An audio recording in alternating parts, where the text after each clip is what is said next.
nós vamos abrir a nossa Bíblia, então, lá em Lucas, no capítulo 23, a partir do versículo 33. Lucas 23, a partir do versículo 33. Nesse texto que nós vamos ler, que é o texto da crucificação de Jesus, nós encontramos uma época muito parecida com a nossa. Por exemplo, quem condenou Jesus? A cruz. Foram os juízes daquela época, né? Uma ação de juízes corruptos, né? Dando o voto para a crucificação do Senhor. Eram líderes corruptos, líderes da nação. Eram sacerdotes corruptos e havia também um povo que aceitava essas coisas como cordeiro. Porque um pouquinho antes da crucificação de Jesus, o que o povo gritava? O povo dizia: bendito aquele que vem em nome do Senhor, hosana, hosana, hosana. Passou-se um período muito curto, depois da entrada triunfal de Jesus em Jerusalém, né? E aquelas palmas colocadas e Jesus entrando naquele jumentinho, né? Na cidade. Passou pouquíssimo tempo e o povo, então, conivente com aquela situação de juízes corruptos, de líderes corruptos, o povo começava a dizer: crucifica-o, crucifica-o, e o levava à crucificação, né? Existe uma responsabilidade muito grande que recai em torno das decisões que tomamos. E Jesus enfrentou tudo isso. E nós vamos ver hoje como que Jesus enfrentou tudo isso, lendo esse texto, que está em Lucas, capítulo 23, a partir do versículo 33. Diz assim: quando chegaram ao lugar chamado Caveira, ali o crucificaram com os criminosos, um à sua direita e outro à sua esquerda. Jesus disse: Pai, perdoa-lhes, pois não sabem o que estão fazendo. Então eles dividiram as roupas dele, tirando sortes. O povo ficou observando e as autoridades o ridicularizavam. Salvou os outros, diziam: salve-se a si mesmo, se é o Cristo de Deus, o escolhido. Os soldados aproximaram-se também, zombavam dele, oferecendo-lhe vinagre, diziam: se você é o rei dos judeus, salve-se a si mesmo. Havia uma inscrição acima dele que dizia: este é o rei dos judeus. Um dos criminosos que ali estava dependurados lançavam-lhe insultos: você não é o Cristo? Salve-se a si mesmo e a nós. Mas o outro criminoso o repreendeu, dizendo: você não teme a Deus, nem estando sob a mesma sentença? Nós estamos sendo punidos com justiça, porque estamos recebendo o que os nossos atos merecem, mas este homem não cometeu nenhum mal. Então ele disse: Jesus, lembra-te de mim quando entrares no teu reino. Jesus lhe respondeu: eu lhe garanto, hoje você estará comigo no paraíso. Já era quase meio-dia, e trevas cobriam toda a terra até as 3 horas da tarde. O sol deixara de brilhar, e o véu do santuário rasgou-se ao meio. Jesus bradou em alta voz: Pai, nas tuas mãos entrego o meu espírito. Tendo dito isso, expirou. Vamos orar. Senhor, muito obrigado pela tua palavra, ó Deus, que é viva e eficaz. Pedimos agora, Senhor, que o teu Espírito nos envolva e que possamos compreender a tua palavra e a tua mensagem, Senhor, para este momento, para este dia, para esse tempo que estamos vivendo, ó Deus. Que o Senhor, através do Espírito Santo, esteja falando, Senhor, aos nossos corações. Nós te pedimos isso em nome de Jesus. Amém. Irmãos, falamos que havia injustiça, havia ação de juízes, tanto que aqueles bandidos que estavam sendo crucificados diziam assim: nós estamos aqui por um ato de justiça, porque somos culpados, mas este era um inocente sendo colocado na cruz. Falamos dos governantes, falamos dos sacerdotes, todos corruptos, agindo na condenação de Jesus. E o que Jesus fazia? O que Jesus fazia neste momento? Vamos ver ali no versículo 34 o que ele fazia. Jesus disse: Pai,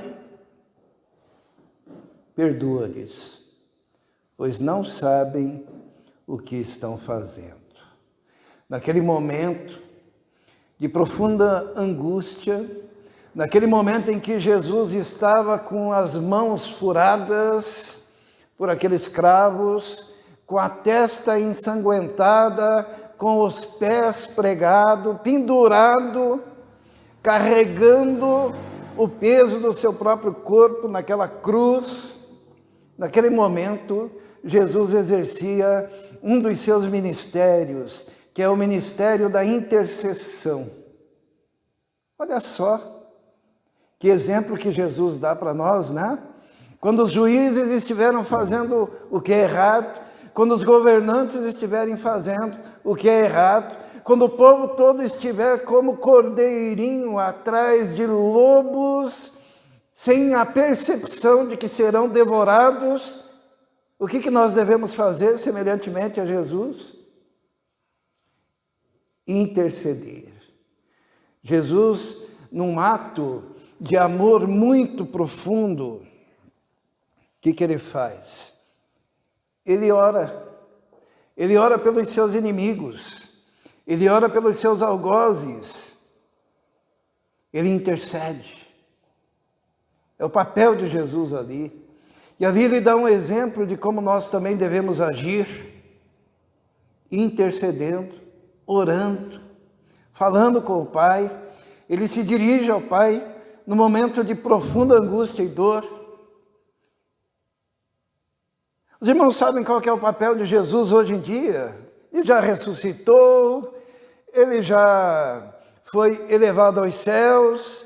Cantamos há pouco que ele está sentado à direita do Pai. E qual é a missão dele nesse exato momento? Já que ele consumou a obra que tinha que realizar na cruz do Calvário, o que ele faz hoje em dia? Vamos ler então, né? Romanos capítulo 8. Romanos capítulo 8 nos diz exatamente o que Jesus está fazendo nesse exato momento, né? No versículo 34, 8:34. Romanos 8:34, podem abrir, né? Diz assim: quem os condenará?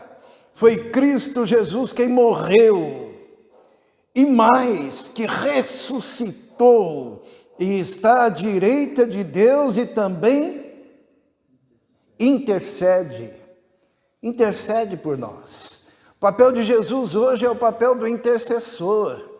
É o papel daquele que está lá sentado à direita do Pai, fazendo o mesmo que ele fez lá na cruz, quando ele disse assim: Pai, perdoa-lhes, porque eles não sabem o que fazem. Ele estava intercedendo por aqueles homens que estavam ali embaixo, zombando. E hoje em dia, Jesus também cumpre o seu ministério de intercessão. Vamos abrir lá em Hebreus, só para nós confirmarmos isso, né? Hebreus no capítulo 7, no versículo 25, o que diz lá? Hebreus 7, 25, diz assim: portanto, ele é capaz de salvar definitivamente aqueles que, por meio dele, aproximam-se de Deus, pois vive sempre para interceder por eles. Jesus é o intercessor. E quando nós olhamos Jesus, conforme a Bíblia diz, à destra do Pai, intercedendo por nós. E quando nós olhamos para Jesus, crucificado na cruz, intercedendo também, nós podemos entender como é o papel de Jesus como intercessor. As palavras do Calvário, vamos abrir lá de novo em Lucas, né? Lucas no capítulo 23, aquelas palavras proferidas no Calvário, elas são um exemplo para que nós entendamos qual é o papel do Senhor hoje em dia e de que maneira Ele intercede por nós. A primeira coisa que nós vemos aqui nesse texto, em Lucas, no capítulo 23, versículo 34, mantém aberto lá, é quando Jesus diz assim: Pai, perdoa-lhes, pois não sabem o que fazem. Não sabem o que estão fazendo. Primeira coisa que a gente vê ali é a dimensão, o tamanho da misericórdia de Jesus quando intercede. Porque aqui ele está intercedendo pelo quê? Por inimigos. Aqui ele está intercedendo por pessoas que são culpadas. Aqui ele está intercedendo por pessoas que não podem se justificar, porque os seus atos são terríveis. E nós precisamos entender que quando Jesus lá no céu está intercedendo por nós, Ele está intercedendo também por pessoas, o quê? Culpadas. Nós não somos melhores do que estes que estavam ali, aos pés da cruz, zombando, escarnecendo. Ninguém deve chegar diante de Deus em oração e dizer assim: Senhor, estou orando, estou baseado nos meus méritos, estou baseado nas minhas esmolas, estou baseado nas minhas boas obras. Jesus é aquele intercessor misericordioso que intercede pelo homem pecador. Uma das coisas que mais falta para a igreja, para o povo de Deus, é entender que o povo de Deus é um povo culpado, com a única diferença é que foi perdoado. Essa é a diferença. Mas nós merecíamos a condenação. E mesmo assim, num ato de amor, num ato de misericórdia, Jesus, Ele intercede por nós, né? Eu fico imaginando se fosse qualquer um de nós lá na cruz, crucificado naquele momento, aquele povo lá embaixo zombando, os líderes corruptos, os juízes corruptos, os sacerdotes corruptos. Quais seriam as palavras nossas lá na cruz? Miriam, pergunto a você, você estaria orando, intercedendo, clamando? Ou eu mesmo estaria fazendo isso? Você estaria fazendo isso? Ou você estaria dizendo palavras de maldição sobre aquele povo tão errado? Eles mereciam bênção ou mereciam maldição? Jesus, no entanto, Ele não amaldiçoou, né? Nós vivemos, quando eu falo essas coisas, eu sei que o meu vídeo não vai muito longe na internet, né? Mas eu vou falar. Nós vivemos um período agora de juízes corruptos, de líderes corruptos, né? De uma sociedade conivente, porque onde já se viu termos que seja 10% de pessoas votando num ladrão, votando num bandido, votando num cara que é favorável ao aborto, votando num cara que foi condenado em 3 instâncias, votando num cara blasfemo, votando num cara que persegue igreja, votando num cara que persegue pastores, votando num cara que blasfema de Deus. E nós, como igreja, devemos o que fazer com esse povo? Interceder, abençoar, seguindo o exemplo de Jesus, né? Embora seja aos nossos olhos inadmissível coisas que acontecem. Jesus viu aquele povo e daí ele nem pensou duas vezes. Ele tinha uma missão, a missão era salvar, a missão era ser intercessor, a missão era libertar. E ele orou, intercedendo e não amaldiçoando. Quando a gente olha para nós hoje também, como igreja, nós não temos muito o que colocar diante de Jesus para dizer para ele assim: olha, Senhor, ore por nós porque nós somos bons. Não. Nós fazemos tão menos do que deveríamos fazer. Talvez fôssemos dignos também de maldição. Mas sabe o que Jesus está fazendo lá no céu neste momento? O quê? Intercedendo por mim, intercedendo por você, por cada um de nós. É o ofício de Jesus, que nós podemos ver na cruz e que nós podemos ver agora, quando Ele está assentado à destra do Pai.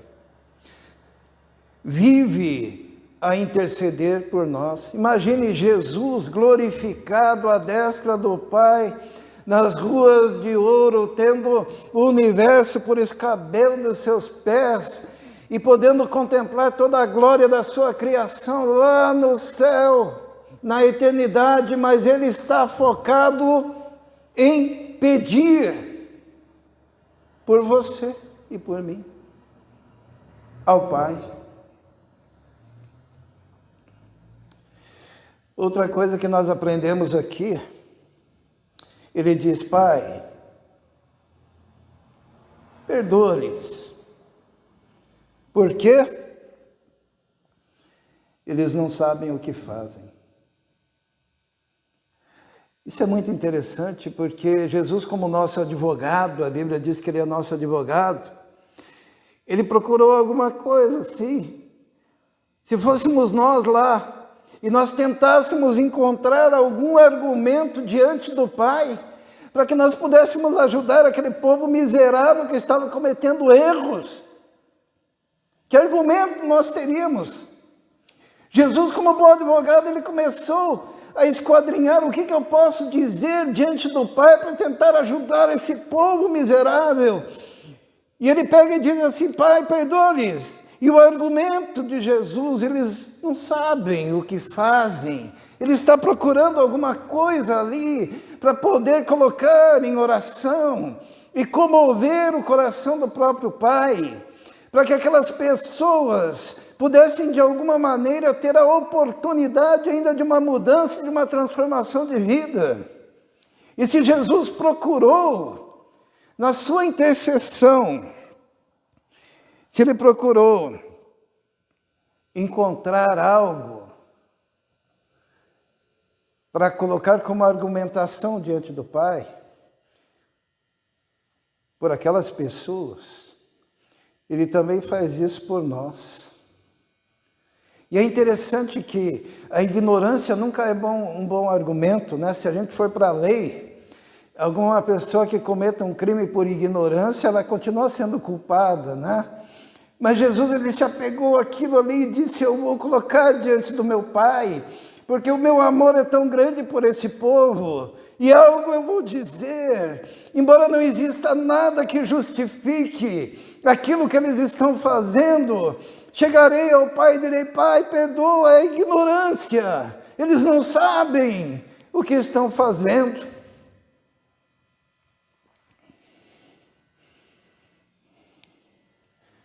É como se Jesus, sabe quando a gente está orando, A Bíblia diz que nós não sabemos orar como convém, né?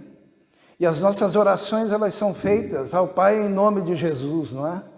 E daí quando nós vamos orar, nós somos tão ignorantes, nós temos tão pouca capacidade de entender o que realmente precisamos, que o Senhor Jesus, ele tem que reinterpretar as orações diante do Pai, e é como se ele fosse um revisor de texto, e a Miriam está de joelhos orando, e Jesus ora, ela está pedindo isso, mas eu vou ajudar, eu vou colocar melhores palavras, eu vou colocar um melhor sentimento, para que a palavra chegue ao meu Pai, e a oração seja contemplada. E Jesus é aquele revisor, aquele que procura ser o advogado, que melhora, intensifica as nossas orações. Por isso que ele é o mediador.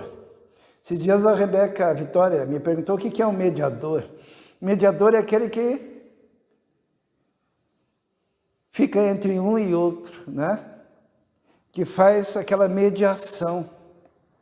Nós queremos falar com o Pai, mas o Pai é tão santo, santo, santo, santo, santo, que nós precisamos de um mediador, que é Jesus. E Ele é o nosso intercessor diante do Pai. Nós falamos com Jesus e Jesus reinterpreta aquilo que nós estamos falando, porque nós não sabemos orar como convém. E Jesus, então, ele pega, revisa, ele procura o que seja melhor, e ali, naquele caso, ele encontrou para fazer a sua intercessão a ignorância daquele povo, e colocou a ignorância, que seria algo negativo, como ponto de apoio pelo qual ele poderia argumentar com o Pai, para que aquele povo que estava lá pudesse ser abençoado. Eu pergunto aos irmãos, será que foi um argumento válido? Eles não sabem o que fazem? Eles ouviram a vida inteira os ensinos de Moisés, não é verdade? Eles eram judeus. Eles ouviram a vida inteira os ensinos de Isaías, Jeremias, Ezequiel, Daniel, Sofonias, Jonas, Miqueias, Malaquias.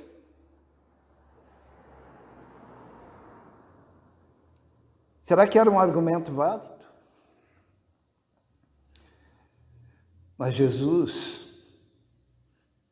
ele tinha um entendimento de que você pode passar a sua vida inteira ouvindo sermões. Você pode passar a sua vida inteira ouvindo os profetas.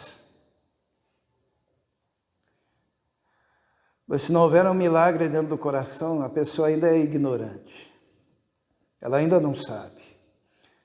Por isso que Jesus diz, eles não sabem. Eles ouviram Moisés, mas eles não sabem. Eles ouviram Isaías, mas eles não sabem. Eles ouviram Malaquias, mas eles não sabem. Eles não sabem o que estão fazendo. E é por isso que quando Jesus ora, ele faz a oração correta, né? Talvez se fôssemos nós no lugar dele, nós iríamos fazer a oração errada, né? Jesus falou, Pai, o que ele pediu? Perdoa-lhes, né? Fosse o Romildo lá, né? Ele ia dizer assim, Pai, ilumina a mente desse povo. E daí com a mente iluminada e com os atos de desobediência, o que aconteceria? Eles seriam mais culpados. Jesus falou, ó, são ignorantes, perdoa. Perdoa com base nisso, pelo menos.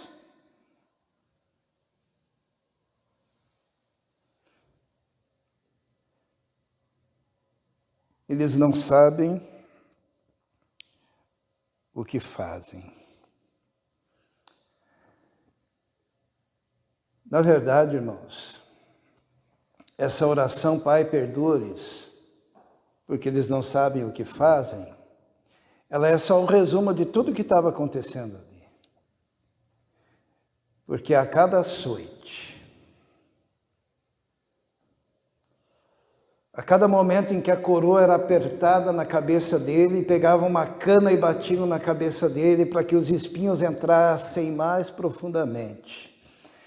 A cada martelada que ele levava com aqueles pregos nas suas mãos e pés, ali havia uma oportunidade de Jesus parar de interceder. Jesus mesmo, ele disse assim, que se ele quisesse, ele poderia rogar ao Pai, e o Pai lhe mandaria legiões de anjos, e ele sairia dali.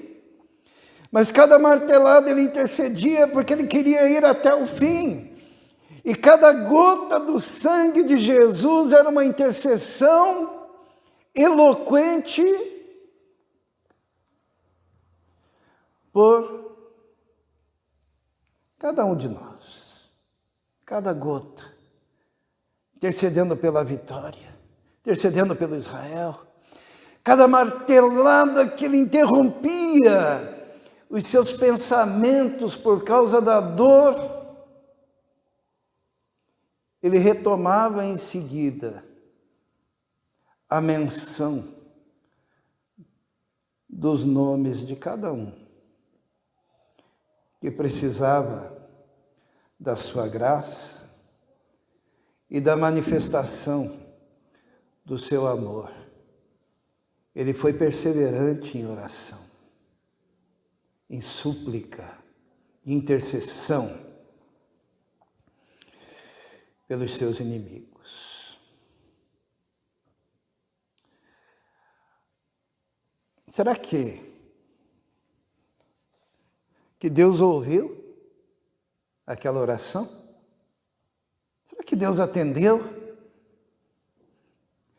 Eu tenho pensado muito sobre oração nesses últimos dias. E agora há pouco Israel, a igreja, estava cantando, Israel estava dirigindo a canção, e no coro as crianças grandes estavam cantando com intensidade: Jesus, filho de Davi, tenha compaixão de mim. Num primeiro momento, parecia que Jesus não ia atender, mas a intensidade daquele clamor tocou o coração, e Jesus manda vir aquele homem e atende o seu clamor. Parece que existe uma intensidade necessária na oração para que Jesus diga: venha, eu vou te atender. Às vezes nós oramos de forma tão insossa, sem intensidade. E Jesus nos ensina aqui o que é intensidade. É perseverança no meio da dor. Ele continuou orando. E Deus atendeu a sua oração. Teve um episódio, irmãos, na descida do Espírito Santo. Vamos lá para o capítulo 2 de Atos. Nós vamos ver a resposta a esta oração, né? Teve, no dia de Pentecostes, Pedro, capítulo 2, a partir do versículo 22, Pedro se levanta para pregar. E não muito tempo depois disso, isso que aconteceu lá na cruz, era algo recente. Mas na descida do Espírito Santo, na inauguração da igreja, Pedro prega o primeiro sermão, e a primeira coisa que Pedro diz é que vocês que estão me ouvindo, israelitas, vocês mataram o Senhor da glória. No versículo 22, Pedro diz assim: israelitas, ouçam estas palavras. Jesus de Nazaré foi aprovado por Deus diante de vocês por meio de milagres, maravilhas e sinais que Deus fez entre vocês, por intermédio dele. Como vocês mesmos sabem, este homem lhes foi entregue por propósito determinado e pré-conhecimento de Deus, E vocês, com a ajuda de homens perversos, o mataram, pregando-o na cruz. Pedro está pregando para aquele povo que matou Jesus. Será que Deus ouviu a oração? Pai, perdoa-lhes. Pedro, quando faz o apelo, ele diz assim, no versículo 38, arrependam-se, e cada um de vocês seja batizado em nome de Jesus Cristo, para perdão dos seus pecados, e receberão o dom do Espírito Santo. No versículo 40 diz assim, com muitas outras palavras os advertia e insistia com eles, salvem-se dessa geração corrompida. E os que aceitaram a mensagem foram batizados. Naquele dia houve um acréscimo de cerca de 3.000 pessoas. Valeu a oração do Mestre? Pai, perdoa-lhes, eles não sabem o que fazem. Algum tempo depois, Pedro diz, vocês mataram o Rei da Glória, Jesus, arrependam-se, creiam. E 3.000 pessoas são salvas. E aqueles sacerdotes, né, que ajudaram a matar Jesus. Vamos lá em Atos capítulo 6, versículo 7. O que diz ali? Diz assim, assim a palavra de Deus se espalhava, crescia rapidamente o número de discípulos em Jerusalém. Também um grande número de sacerdotes obedeciam à fé. Provavelmente muitos daqueles que estavam ali, aos pés da cruz, gritando crucifica-o, daqueles que ajudaram a condenar o Mestre, daqueles que aceitaram a ação dos juízes corrompidos, aqueles que aceitaram a ação dos governadores da sua época, aqueles que riam, aqueles que zombavam. Agora, obedeciam à fé. Por quê? Porque Jesus intercedeu por eles. Alguém já exemplificou a oração de Jesus? Pai, perdoa-lhes, porque não sabem o que fazem. Como alguém que joga uma pedra no meio do rio e começa a formar ondas concêntricas. E os irmãos sabem que oração é assim, né? Só que aquela oração de Jesus, ela foi tão poderosa que a primeira onda que causou alcançou 3.000. Depois alcançou sacerdotes. Depois alcançou nações. E até hoje alcança pessoas.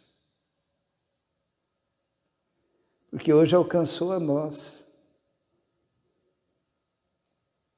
Porque aquele povo que estava lá, zombando de Jesus, aos pés da cruz, pelos quais Jesus intercedia, eles eram tão somente representantes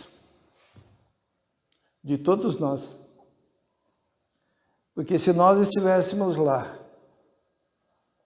faríamos o mesmo.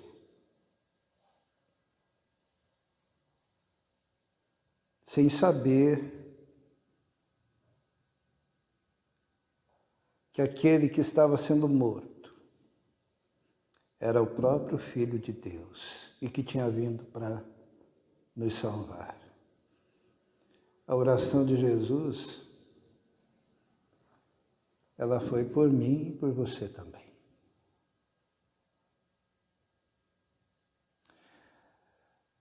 E ele nos alcançou. E a mesma oração, quer alcançar o seu filho, sua filha,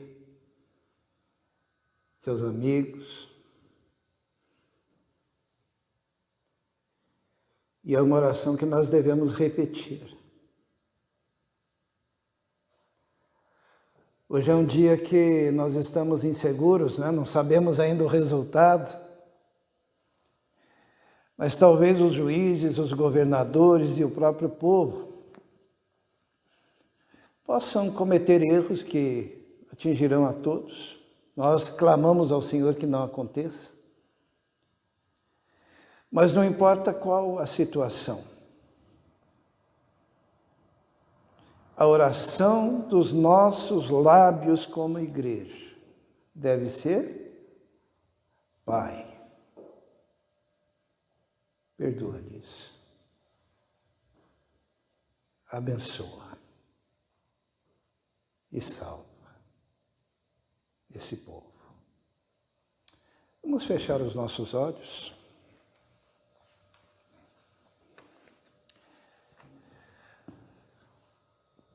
Muito obrigado, Senhor Jesus, porque a Tua palavra diz que quando o Senhor foi elevado aos céus, assentou-se à destra do Todo-Poderoso e vive a interceder por nós.